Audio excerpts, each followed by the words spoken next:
সে আমাদের বাপের হালা। আমি তবে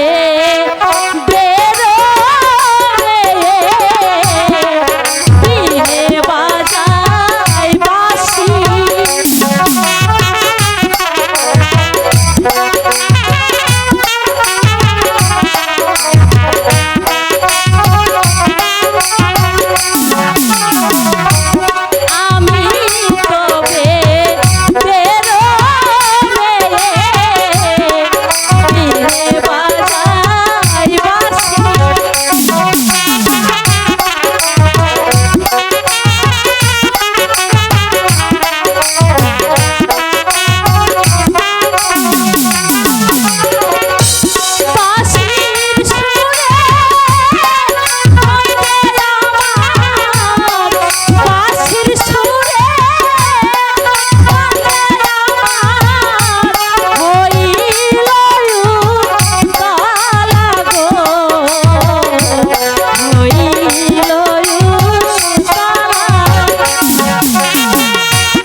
এখানে হাপের খেলা দেখার জন্য কত লোকজন দাঁড়ায় আছে। যদি বেটা করে আমরা হাপের খেলা দেখাইয়া যদি মন ভরাইতে পারি তাহলে আপনারা আঙ্গরে পয়সা দিবেন না গো? দিবেন তো? আর নানি পয়সা দেবো, লাও আমরা হুরু করি। তাহলে গান হুরু করি। ও বাবু সালাম বারে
মাঠের মেলা সেই খুশিতে আমার বড় তলা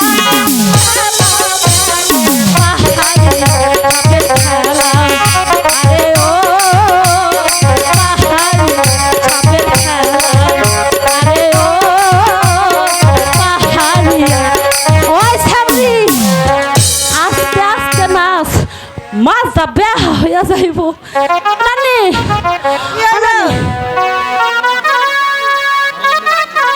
লাও লাও নানি লাইয়া চলো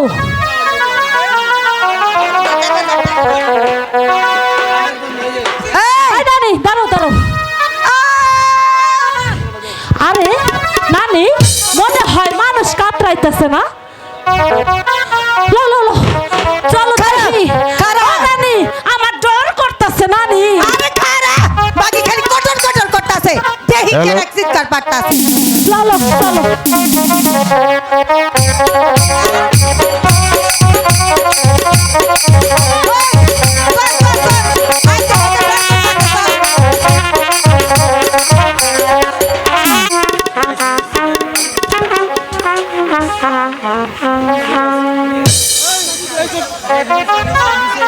আরে ওই কাইলার বাপ নানি ও টান্নার বাপ তাড়াতাড়ি ঝড়ে ভিতরে আয়া পড়ো হরদার রে বিদায় করে ডাইকে লই আয়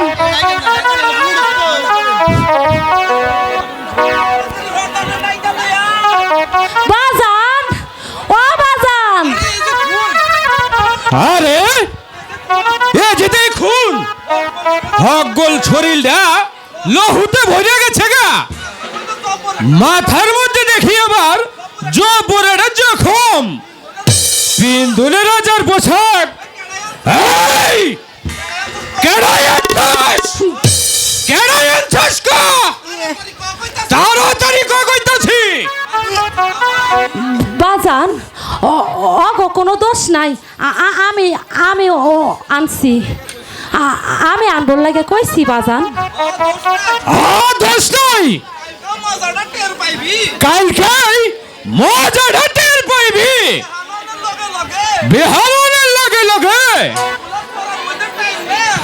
লাউ গুলারে চড়ার মধ্যে টাই না চাইলে ভালাইব আর এই মাইয়া মাইসা নাক চুলকাইটা এই যে সত্য নয় কে দিয়ে দিব আর এই ছাওয়াল গুলারে আশ্রয় আশ্রয় মারবো বুঝছো তগো তগো হরিরে হয় নাই আরো কারণ স্থান নাই হরদার চালাইলে আর কি হইব কে বেটা আমি চালাইতেছি তুই আমার যেতে বেশি বুঝোস আমি 3 যুগ ধরে হাতধারি করি আর আমি কিছুই বুঝি না আহা চাচা এইটা তো কইতাইছি না কইতাইছিলাম কি বেটা তুই কি করবে চাস মাছের মতো মোহের উপর ভানর ভানর করিস না চাচা আমার কথা যদি লইবার চাও তো এইটারে কাইটা টুকরা টুকরা কাইরা ওই দরিয়ার মধ্যে ছাইরা দাও ওই হাওয়াই থাকবো না আর কোনো বিপত্তি হইব না বাজান তুমি মানুষ খুন করবা বাজান না, না না। বাজান তুমি তুমি এই হিডার কথা হইল না বাজান না রে বেটি না আমরা বাইদার জাত মানুষ খুন করুম না যখন তুই আনছস বাঁচানি লাগবো ভাবতাছি হারাইবি জিন্দাইয়া আমার লোকে বেইমানি না করে আমরা ছোট জাত হক গলই তো আমাদের জুতা মারবার চায় আমরা বাইদার জাত বাজান আগে জান না তো বাঁচাও। চাচা কাম না বেশি ভালো হইব না, আবার জানি কেমন কেমন ঠেকতে হচ্ছে।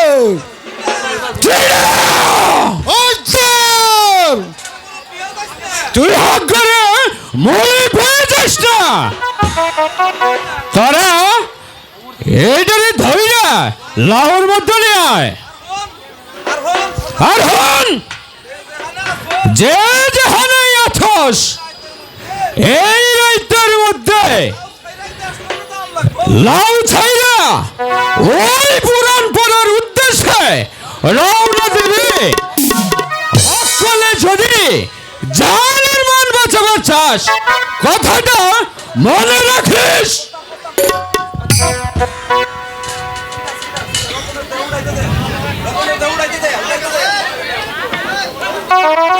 আরে আতার মধ্যে দেখি রতন কুমার লাহা, এইটা বুঝি ওর নিজ নাম হইব। হ্যাঁ এত বেলা দেখলাম।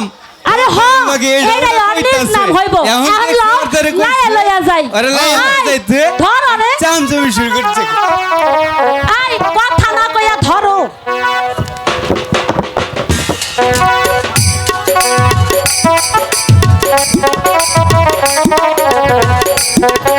ভেবেছো যুবরাজ ফিরবে?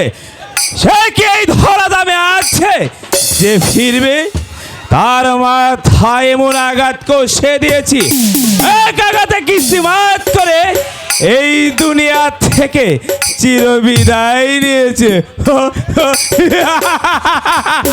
একা একা বিড়বিড় করে কি ভাবছো রাজু? রসরাজ, তোমার তো জানার কিছুই নেই।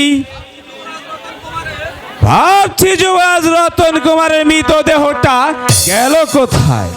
তাই তো, আগুনের শেষ আর দিনের শেষ আর শত্রুর শেষ রাখতে কি আছে?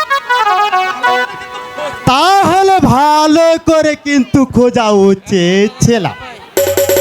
খুঁজতে কি আর বাকি রেখেছি?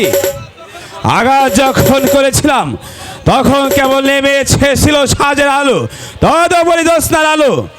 প্রতীকের সারা পেয়ে বাধ্য হয়েছিলাম সেখান থেকে চলে আসতে। পরে সেখানে গিয়ে যুবরাজকে আর খুঁজে পাওয়া যায়নি। তাই বলো, সেখানে যে আর সেই মৃতদেহ আর দেখতে পাওনি, এর জন্য আর চিন্তার কি আছে? হয়তো কোনো হিংস্র জানোয়ার আনন্দের সব ভক্ষণ করে ফেলেছে।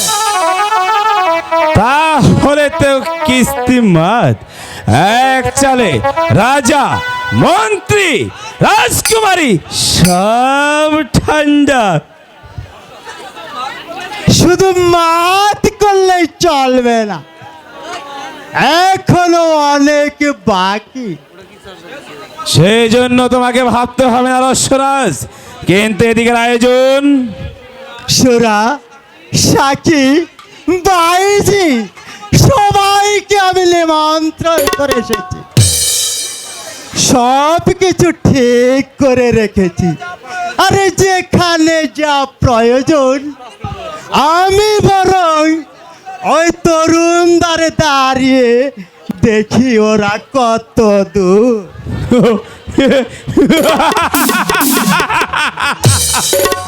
রাজ সন্তান রাজকুমারী নন্দা, আর এই রাজ সিংহাসন এখন আমার হাতের মুঠোয়। খেলার পুতুল যেমনটি নাচাবো তেমনটি নাচবে। কে কে আমি সাধারণ একজন গরিব ছিলাম না।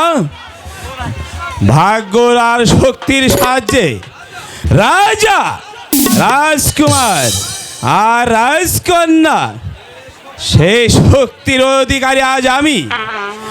এই সুযোগ আমি কিছুতেই হাতছাড়া করব না। কেন? আমার পিতা মাতা যেদিন না খেতে পেয়ে ধুকে ধুকে মরছিল, সেদিন সেদিন ঠিক আর মুষ্ঠাঘাত ছিল আমাদের একমাত্র প্রাপ্য। তারপর জীবনের মোড় ঘুরে গেল, হলাম দেশবিত্তু, হলো আমার প্রাণদণ্ড। তারপর রানী করেছিল আমাকে দয়া, কিসের দয়া? ভেবেছিলাম তাদেরকে আমি খেদমত করব, কিন্তু তারা আমাকে সে সুযোগ দিল না। কিন্তু রানী আমাকে ছেলের মতো করে আগলে দিল বুকে, তারপর আমাকে দিল এই সেনাপতির পদ।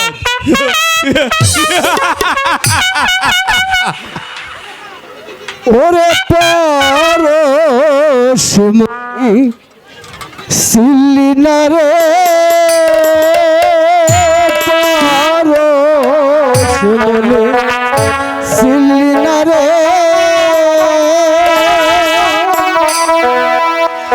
ও তুই গোবর গাতায় ধর্ম নিয়া ঘুরতে চাস তুই স্বর্গ দামে, ও তুই গোবর গাতায় ধর্ম নিয়া উড়তে চাস তুই স্বর্গ দামে, ও তুই পরশমণি ছিলি না রে, পরশমণি ছিলি না রে।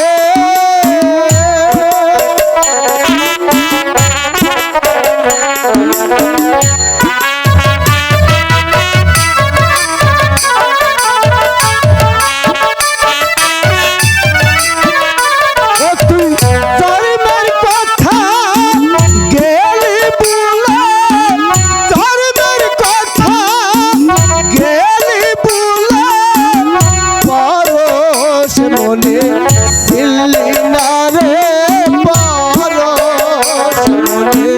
ছিলি না রে।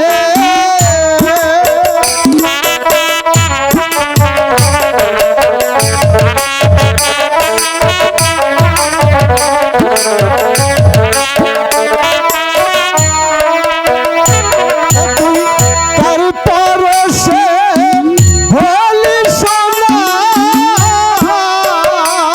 তুই ছিলি না রে আপন জনা, ও তুই তার পরশে হলি সোনা, তুই আপন জনা ছিলি না রে, ও তুই কাঁদিবি শেষে পথে পথে, কাঁদিবি শেষে পথে পথে, ছিলি না রে আপন ছিলি না রে, পরশমণি ছিলি না রে, পরশমণি ও তুই ছিলি না রে, পরশমণি। এ আমার মনকে বিচলিত করে তুলছে। না না, আমি কারো কথা শুনবো না। ওরা সবাই আসছে রাজু, সবাই মানে সর্দার কতোয়াল, পরিষদ বর্গ, বাসা বাসা সৈনিক সবাই উপস্থিত। যাও রসরাজ, তুমি সবাইকে অভিবাদন জানিয়ে নিয়ে এসো। আমি তাই করছি রাজু।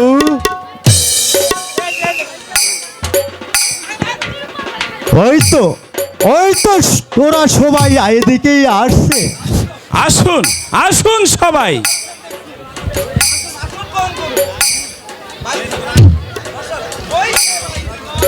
কই হে বাইজিগণ, এসো সুরার সাকিয়ে নিয়ে এসো।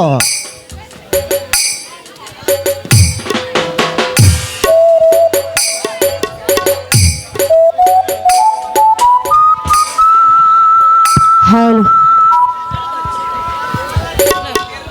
হ্যালো, নাচো, দাও আমার রাজুর মন শীতল করে দাও। পায়েতে নূপুর বাজে সেজেছি রাইজের সাজে। পায়েতে নূপুর বাজে সেজেছি রাইজের সাজে। নাচে গানে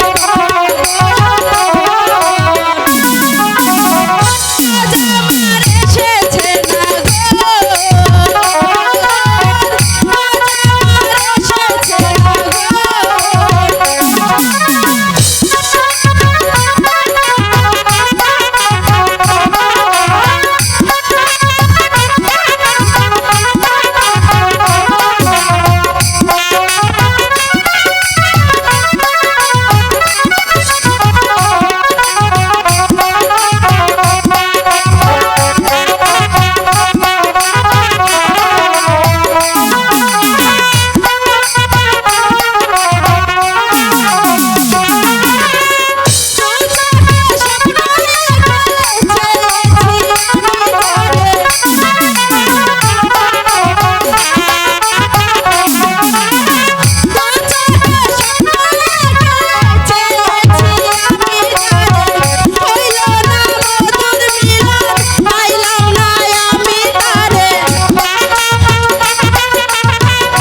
ভাইজিগণ, এই নাও তোমাদের পুরস্কার।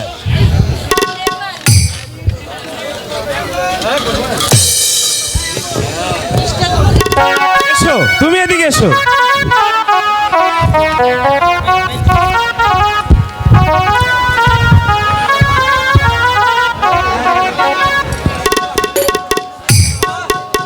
বাহ, কি চমৎকার! সেনাপতি মহাশয় দেখছি একেবারে ওই স্বর্গরাজ ইন্দ্রকেও ছাড়িয়ে দিয়েছেন।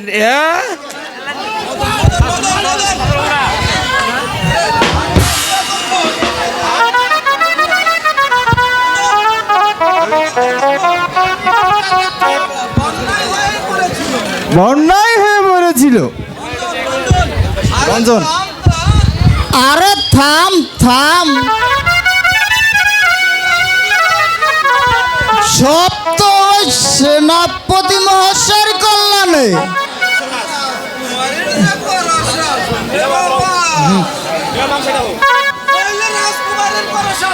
নইলে রাজকুমারীর করা শাসন রে বাবা।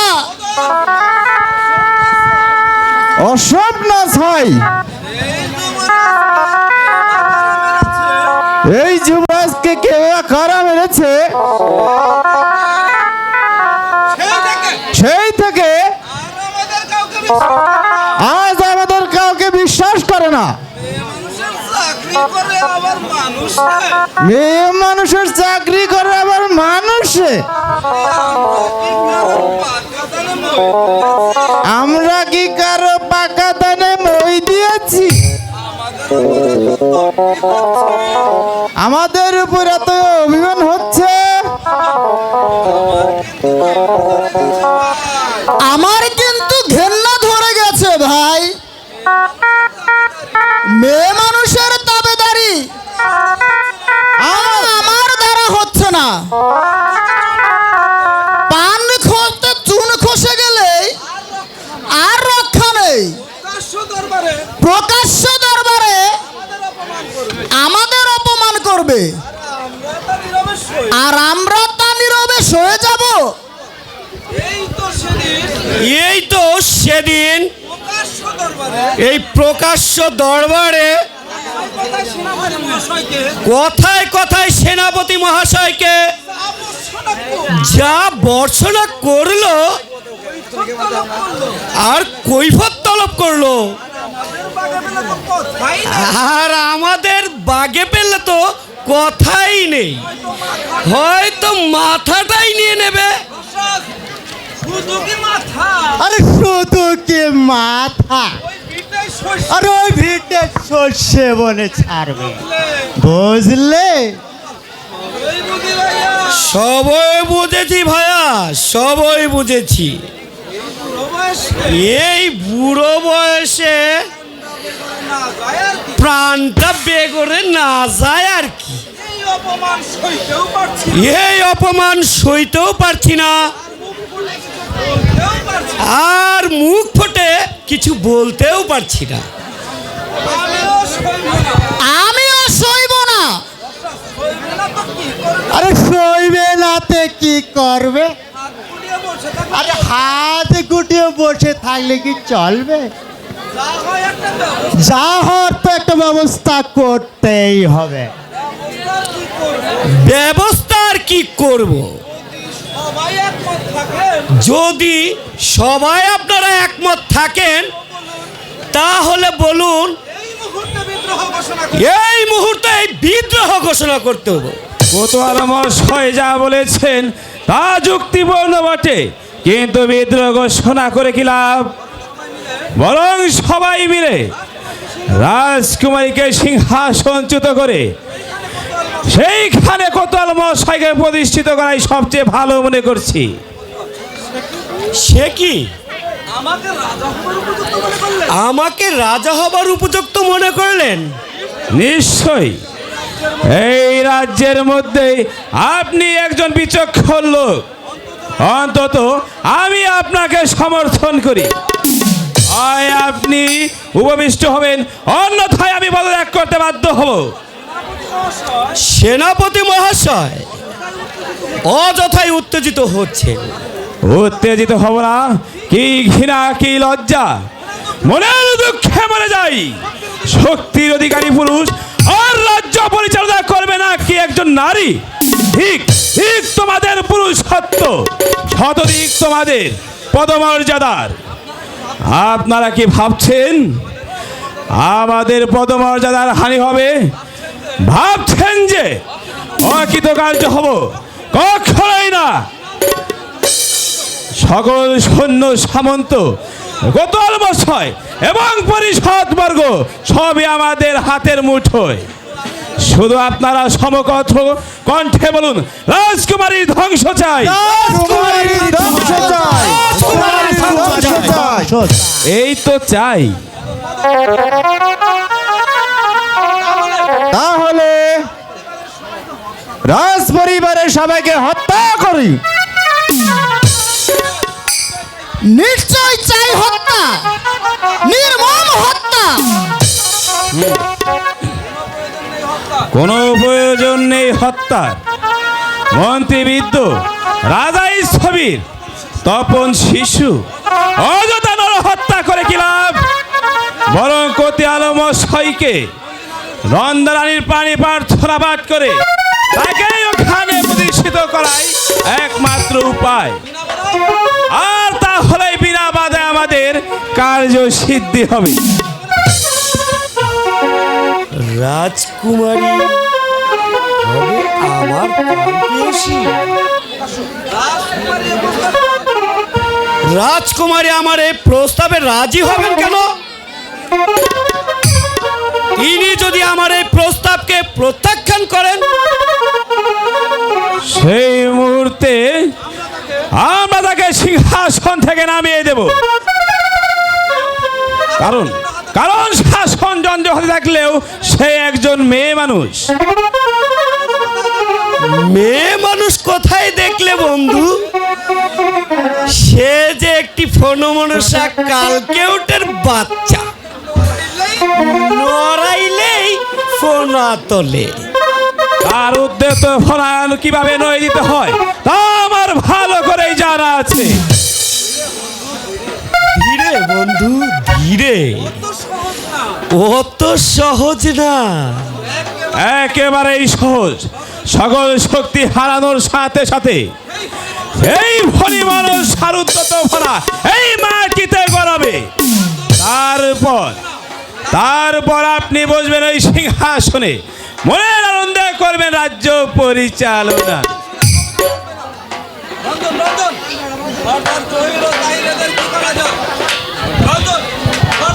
সর্দার জহির ও তাহারের কি করা যায়?